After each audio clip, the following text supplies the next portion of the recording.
All right, Mr. Davis, back in the studio. Where you been? Up and around. But I'm back now. Yeah, you've been up to some personal business, if I may. Yeah, I've had a few things to handle here and there, so I had to make sure this is all sorted out. There you go. I'm back to take my rightful place now. It's good to have you back on the show. That's what's up. All right, let's get right into it.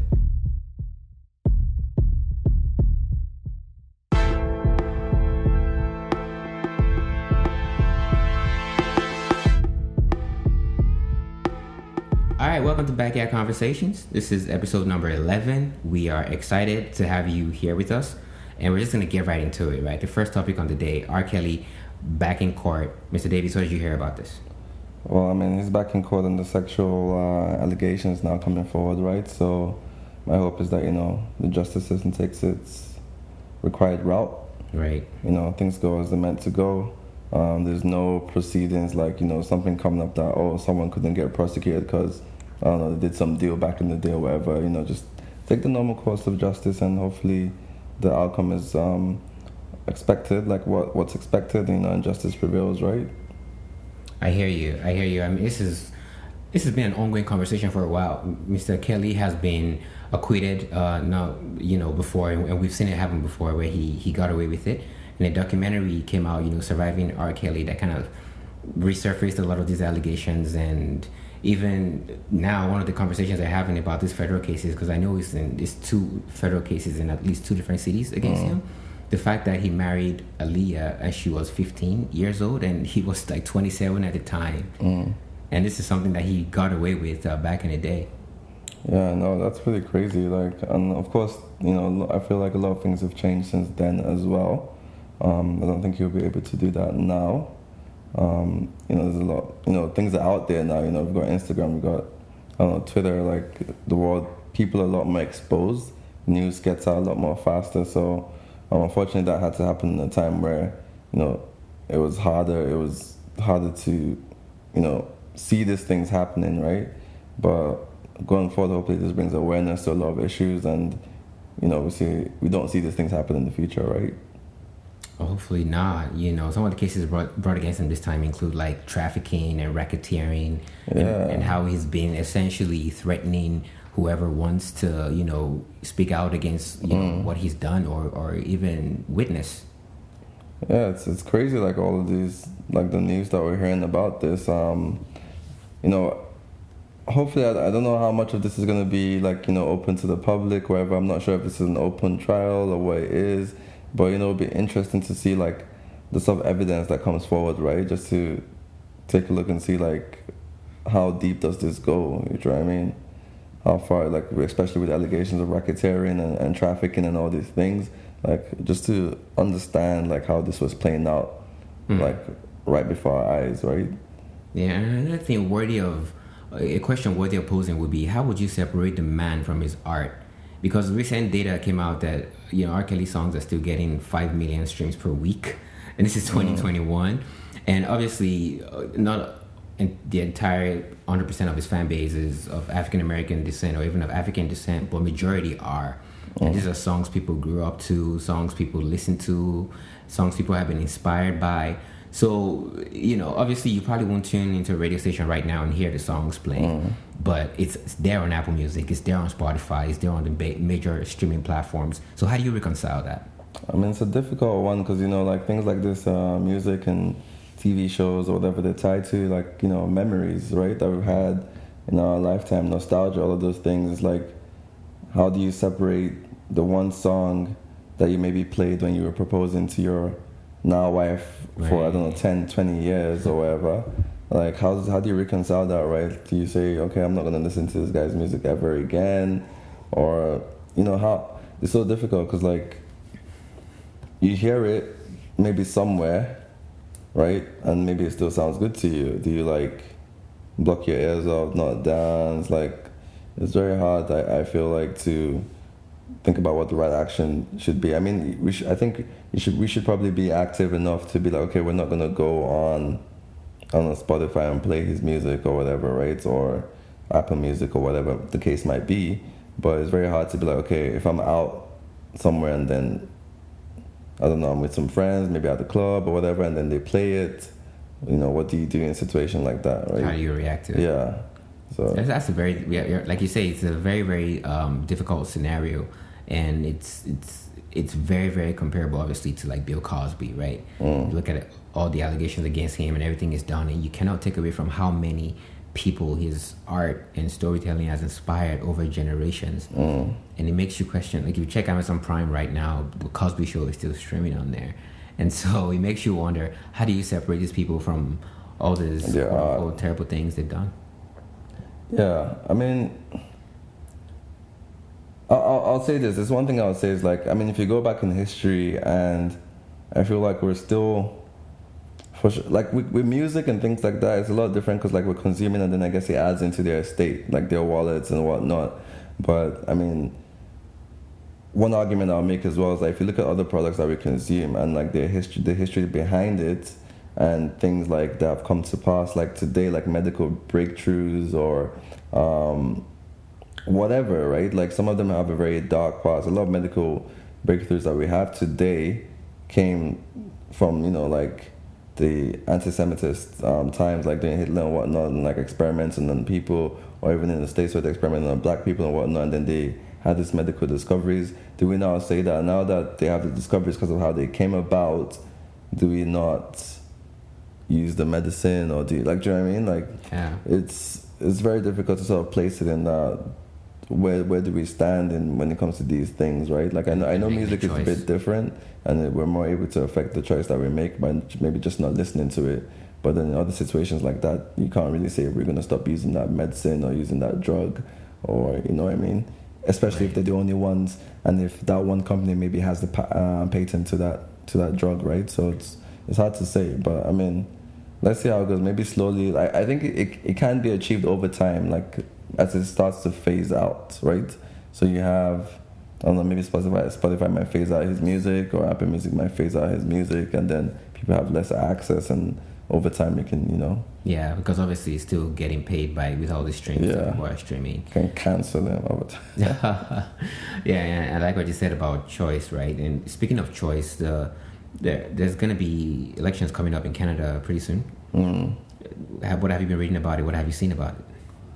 I mean, the Prime Minister is saying that, he wants to make sure that Canadians are confident in him with his COVID recovery plan, in order to carry on, with those plans, right? But, I mean, there's other ways to find out. You can have a memorandum, I just feel like in this situation, he just feels like this is the strongest time. Like right now, he knows, okay, if I run, I'm going to win. That elongates my time. I get, another 4 years or whatever, 5 years. I forget how long it is now. I was mixed up with the States. But I get more time to stay in power. So it's a bit of a tricky one, because I feel like if you really want to know if the public, if we have that mandate, you can just, do a memorandum and ask the question, like the way they've done on some of the issues before, right? And then people can answer. But, I mean, it's politics, it's how the game is played. It's whatever. I looked at the plan so far. I mean, they have inside information, like one of my friends would say, but it looks okay. But let's see how it plays out. Let's see what the public, the majority of the people think, right, when we do go for these elections, right? Right.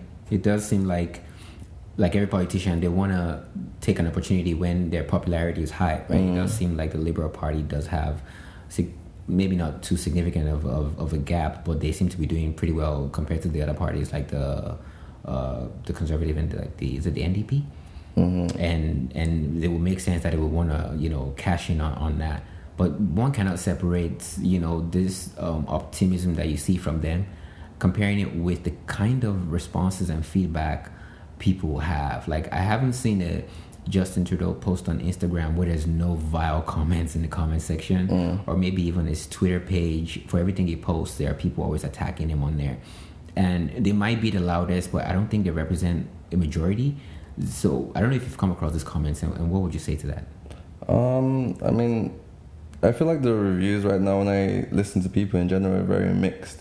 But I mean, he's a politician, he's in the public eye. There will always be negative comments regardless of who is in there, right? Like, it could be, number one, like the Pope will post something and people are gonna, say whatever. Like someone who's, people maybe see as a saint. So it doesn't really matter who he is. There will always be those vile comments, and those comments will always stick out because, like, they'll there'll be engagement and, you know, things like that on those comments. So so far, to be honest, I don't know. Like, I feel like obviously they have their analysts and they have their people that look into things like this. So they probably think they've done really well, especially with, you know, handling COVID, especially with Canada leading the way in terms of the percentage of the population that's actually vaccinated, right? Things like that, right? So I'm sure they'll be pointing to those things there to be like, okay, this is how we handled it. You know, we gave you guys your CERP money as well during the pandemic to make sure people were on float. They've got a plan to restart the economy, to pump some money into businesses and small businesses in particular. So I'm sure the analysts told them, you know, we've got all these things going for us, and like, I'm pretty sure we can win. So if he's sure that, you know, he can't win, then I don't think he'll be calling for an election so early, right? Right. So he seems pretty confident, regardless of the kind of feedback we see in the engagement online. Yeah. And speaking of engagement, Instagram, Adam Mosseri, the CEO, came out recently and said, yeah, we are no longer a photo sharing platform. We are changing. I found this really interesting. Let's change the logo then. I doubt they'll do that. And I know when Kevin Systrom and co founded Instagram, I'm pretty sure they wanted a photo sharing platform that will live long and prosper, if you may. But ever since the Facebook acquisition, Instagram has been very efficient at copying whatever is trending in terms of other social media platforms, but not necessarily executing it as well as those other platforms. So coming out to say, hey, we're going to try and focus more on video, it seems they want to be upfront and compete with TikTok on one side and Snapchat with short form content, and then YouTube in semi long form content, which I am really curious to see how this pans out. Yeah, for sure. I mean, I think YouTube is the king of videos, so I'm not sure Instagram can really capture that audience, especially because, like, a lot of times YouTube, you're watching on your TV and your laptop is a different medium that we consume it by, right?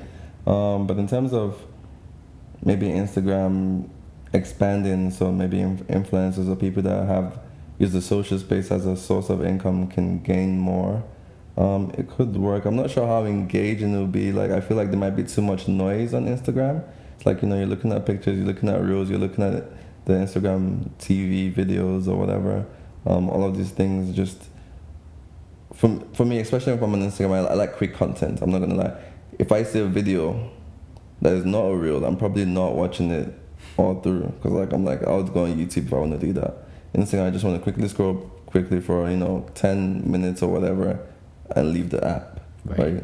I don't want to be in there like just scrolling. So let's see how it works out. I'm not an expert. You know, they will do what they do. They do their gambles. If it works out, I guess if it doesn't work out for them, they can always just switch back to pictures only. Right.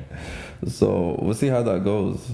It's really funny you say you like consuming Instagram content very short form style, because the data obviously shows that people spend significantly more time on TikTok per session than on Instagram. And it seems obviously, TikTok's homepage is the For You page, where you have this endless flow of content that's randomly recommended to you. And another thing that makes TikTok unique, besides the obvious, For You page that drives significant amount of engagement compared to Instagram, is they followed in YouTube's steps and started paying their creators and influencers. And Instagram has made a ton of money off of people from advertising, right? And they haven't really paid people. So you hear about TikTok stars, YouTube stars, but you never really hear about Instagram stars, because it's not really a platform for you to come on there and blow up. And this is something they really, really want to get into. But they say they're going to be paying, I think it's $1 billion to content creators going forward. Yeah, I mean, Instagram as well, I always found that Instagram has always been... TikTok, you go on there and you watch other people. YouTube as well, you watch other content producers, whatnot. Instagram, I feel like, is more of a niche. It's more of a... What's the word I'm looking for? Like your community? Your community, exactly. So you're looking at your friends' posts, your friends' pictures, what they were up to. And, in the past weekend on their stories, maybe your family members, whatever. It's more of a smaller, like, let me see what my people in my circle, are sort of doing, right? So it's a whole lot. It's different from TikTok, where you go on there and you're not really watching, your people. Like, you're watching maybe famous TikTokers, other people, producing content. Same as YouTube, right? You go there, it's a wormhole, right? You watch one video, you go to the next video, you watch one. Like, as opposed to Instagram, it's like I'm scrolling and it's only the people that I'm following that I'm looking at the pictures. Say if I don't want your content, if I don't want to watch it, I'm not going to follow it. As opposed to YouTube, where there's suggestions of people you don't even subscribe to, right? It's like I look at the pictures, and if you're not someone I'm you're not going to show up. I mean, they've changed that a bit in Reels, because like, you know, when you go on Reels now, you can start seeing other different random videos as you scroll along, right? But still not to the extent I would say as, you know, TikTok or YouTube. So it's a whole different audience. But maybe with these changes that they're bringing, content producers will be more able to produce, you know, more content on that platform that will lead to people, you know, seeing it as more of something outside their community. So we'll see how that goes, right? Like, yeah, I'm curious to see how the change is going to affect things, and if there's any creators out there listening, I feel this would be an opportunity for you to prepare your content for Instagram and see how you can monetize it and make some money off of the platform. Because in terms of monetization, YouTube does an amazing job, because compared to Instagram, where if you posted something in November of like 2019, it's gone, it's buried on there forever, nobody's going to see it. The engagement is dead. However, on YouTube, a video you posted 6 years ago might still be making you money, because the algorithm randomly recommended it to somebody last week Tuesday, and cha-ching, you and it might become relevant. It's a different sort of content, right? Like, okay, I want to learn how to bake a cookie. Right. I can watch the 10-year-old video that tells me how to do that. Right? Exactly. So that's really interesting. And speaking of change, the two biggest, you know, footballing franchises, well, one is a giant, the other one is like a very, very tiny baby giant. FIFA and PES have been competing for many, many years, and people have been divided. People have been going back and forth on which is better, which plays better, which is more realistic. However, this 2022 is a major milestone year, I think, for both of them, because they'll be releasing their first full release on quote-unquote next-gen consoles, the PS5 and the Xbox One X. And Konami came out and said, all right, we're changing the title. It's no longer PES. It's now going to be called eFootball. And it's going to be free. Like, you're not going to pay for it. However, if you want to do other things, you're going to pay, which is my major gripe with it, because I feel like a free game is all good. But my experience with freemium content, you know, it's a slippery slope in that you end up having to pay to get the ultimate experience. And gaming shouldn't be like that. You should be able to enjoy the experience. Even if it costs a certain amount of money, let me enjoy the game and not have to pay more to get the best out of it. Yeah, I mean, I feel like gaming obviously is going towards a subscription service eventually. I feel like that's how it's going to go. Yeah. Especially with content now just being produced digitally, right? Like, you don't have to buy the actual hard copy of the CD or whatever, right? So it might switch into sort of like this subscription type thing. I started in PES, by the way, but now I play FIFA. Winning and I 11? think, well, it was called Pro Evolution when I started playing it. I see. There were two versions. I think it was NTSC versus PAL, right? If you played, I think in Europe, it was called Winning 11. But no, I think it was, what you call it, PES? Yeah, Pro Evolution Soccer. Pro Evolution Soccer, and then it was called Winning 11 on some platforms. I think it was either PAL or NTSC. Well, it used to be really? For a minute, yeah. Yeah, so I used to play Pro Evolution, which is what I remember it as. And till today, I still use my controls are still Pro Evolution. Same. Controls, right? I just switch it over when I play FIFA. And then eventually turn to FIFA at some point. I don't know why. I think maybe because FIFA had the rights to the names in the clubs and all of that, right? And then more people were just playing, and I kind of just stayed on FIFA, and then Pro was out of wax for me. Yeah. But I mean, maybe with this free system going on, that's probably just to join the audience, so the audience can come in, try the game out, and when they see it's good and they want more, they can start paying. So I think eventually, even though they're paying for the premium content, as time goes along, they might switch back into maybe this subscription service style, or back into, okay, we're going to buy the game when they have enough of a user base, right? Right. Because right now, you know, they can't really compete with FIFA because most players are on FIFA. FIFA is like the biggest selling game for EA Sports, right? Right. So it's a really big part of their business. So if they can do that, and then I don't know how it's going to go back and forth with because the license is actually a big deal, because people want to use their team. They want to see. They want to see the jerseys. Yeah, they want to see, PSG. They want to see Chelsea. They want to see the names. They want to hear the names. Messi with the ball, or Ronaldo, or Mbappe, or whoever, right? They want to be hearing those names. So that's a really big big deal. They don't want to see North London FC. What is that? Like, or Manchester Red. Yeah. You know, speaking of the commentary, I mean, the commentary is not nearly as good as FIFA, in my humble opinion, because I played both. And because they do have the actual commentators from the sports on FIFA, right? Yes. I mean, the guys on PES are actually real commentators with Jim Begley and whatnot. But they also say the player names. I don't think the player names are like licensed by FIFA, you know. But they also get some decent licenses. Like now they own Arsenal, Barcelona, which is unfortunate for them because Messi left. Yeah. Messi has been the poster boy for their launch campaign when they were talking about how they switched the game engine, which makes them develop cross-platform, which is their argument, which I guess makes a lot of sense. And they want cross-play between consoles regardless of where you are, which is going to be an advantage FIFA is not going to have. So right now, if I pick up the PS5 controller and I want to play against somebody on the Xbox or maybe even somebody on the iPhone, who knows, right? It's not going to happen on FIFA, not in this next title for 2022. But with PES, it's going to be possible. So that was their argument for switching the game engine and making it free so they can just like get as many people as possible to come into this platform. This is an incentive for you. It's free. But to this day, I still think their physics is way better than FIFA's. Like every time you pass the ball, it really does feel like the ball is floating along the grass. It's a good gameplay. I mean, I haven't played it in a while, so I'm not too sure. I don't know what like is going on with the physics of the motion there. I know FIFA has been having like from my experience, anyways. There's a lot of things they have to fix about the movement. No, FIFA needs a lot of work. So it's not unreal. It's not realistic in any way. It's mostly unrealistic with the movement. Like even when you see players run, sometimes players don't run like their actual selves, but the animations for players in Konami's now eFootball is so lifelike because they make sure the player runs like the actual player. So when you see an Mbappe burst, you know it's Mbappe. Like it's a lot of work they put into it, but it's such a small team, right?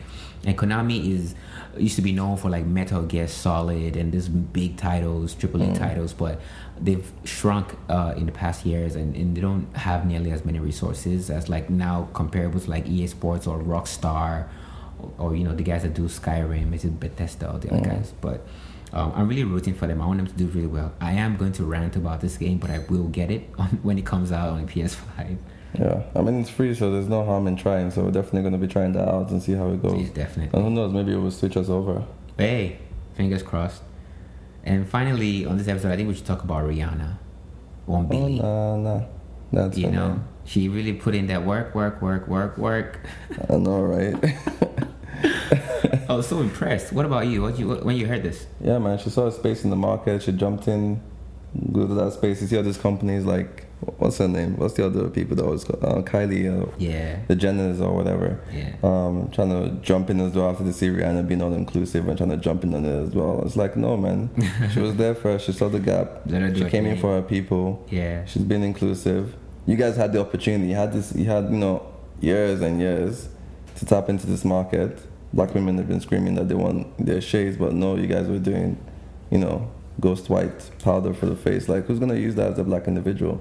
She saw this for, shades of, black, brown, and other colored people, and came in and look at her now. Like, only a short time later, she's a billionaire. It's really impressive. But we still need the album though. Like, don't think we're gonna let you off the hook. I was gonna say, people are waiting for a record from Rihanna, and she's probably like, "Nope, y'all just let me focus on this thing right here for a little bit." I got a billion now. Like, okay. Yeah, she's untouchable. Hey, really impressive, and people are still waiting for her record. Let's see how that pans out. Last album she did was Auntie, right? Yeah, it was actually. Yeah, that was nice. It's been a minute. And she's done, I think, maybe 2 songs. Like, what has she done recently? She had a song with what's his name? The one on Drake's Label, yeah. Sure. I forgot his name. The one. So she does have a single out. She does have a single. No, she doesn't have a single. She was featured on his song. I can't really remember his name right now. I don't know why it's escaping me. Yeah, I'm gonna find the title and put it in the show notes. Yeah, but he featured on his album that he had. But that was still like maybe 3 years ago or 4 years ago. Yeah, that's a long minute. Yeah, it's been a while since. Yep. All right, so that's our show. It was nice having Temi back on the mic. Yeah. And guys, don't forget to please like the show and subscribe to the podcast. As always, thank you for your amazing reviews. We really love those 5-star reviews. Keep them coming. And until next time, Back at Conversations, we out. See ya.